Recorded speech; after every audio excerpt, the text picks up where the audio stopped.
It's time for Friday Feeders, brought to you by FNBO, the Great Big Small Bank. I'm Steve White. It's been one of the biggest stories in the cattle industry. Tyson's decision to close its beef plant in Lexington. For cattle feeders, especially in central Nebraska, the question now is what adjustments have to be made. Few people have thought about them more than Craig Uden at Dar Feedlot, just 7 miles from the plant, also incoming president of Nebraska Cattlemen. Steve, I was a little bit shocked, like everybody. There's been talk out there that a plant was going to have to close. We really didn't think it'd be this plant, but if somebody's got to close, you never know, and you never anticipate. It's more about the timing, I think, is the problem than whether one was going to close down or not. You don't like it to be in your backyard, so. Uden said the fallout for his operation, it's not panic, it's logistics.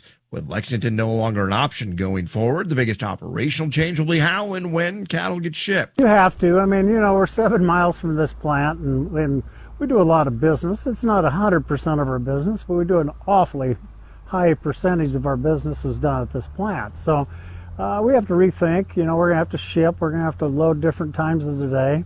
We're still going to work with Tyson a lot, but, there's other opportunities that have popped up. Even with the Lexington plant gone, this region still has strong packer access.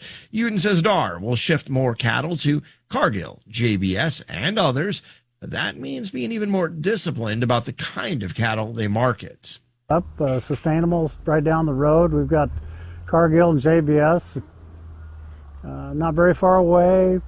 Greater Omaha's there. So there's a lot of opportunities out there. We ship a lot to Creekstone. We feed a real high quality animal, so we want to be able to still look at grid premiums and stuff like that. So we're gonna put our cattle in the best possible way to continue on and make the most money for our producers. I've talked to a lot of my customers, and will we do things different? Yeah, we might do a few things different. Might buy a little different kind of cattle, maybe a little different size, do a little more management up front on these cattle, and so we can coordinate with some of these different programs that some of these other packers offer. So I think it's a learning experience, but you know what? In the end of it, it'll make us a better management team, and I think we'll come out ahead.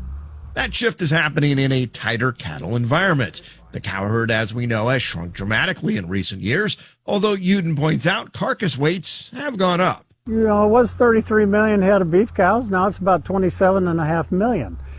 Do we replace back to 33 million? Probably not, because we put our carcass weights increase every year. So consequently, this year we were 6-7% less cattle produced, but only 1 or 2% less on beef production. So that's really a tribute to how much pull we've had with our consumer and how we have not lost any of our beef. For feeders, finding a new packer is one thing, but for the town of Lexington, finding new jobs is another. Uden says his biggest concern right now isn't cattle supply, it's his community. Is what's it do to my community?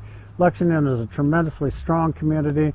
The industry has weathered plant fires, market shocks, droughts, and contraction, and it will weather this too. But it'll take some flexibility and a willingness to adjust quickly. I think Lexington will bounce back. Craig Uden of Dar Feedlot, incoming president of Nebraska Cattlemen, sharing his thoughts on Friday Feeders. Brought to you by FNBO, the Great Big Small Bank. I'm Steve White.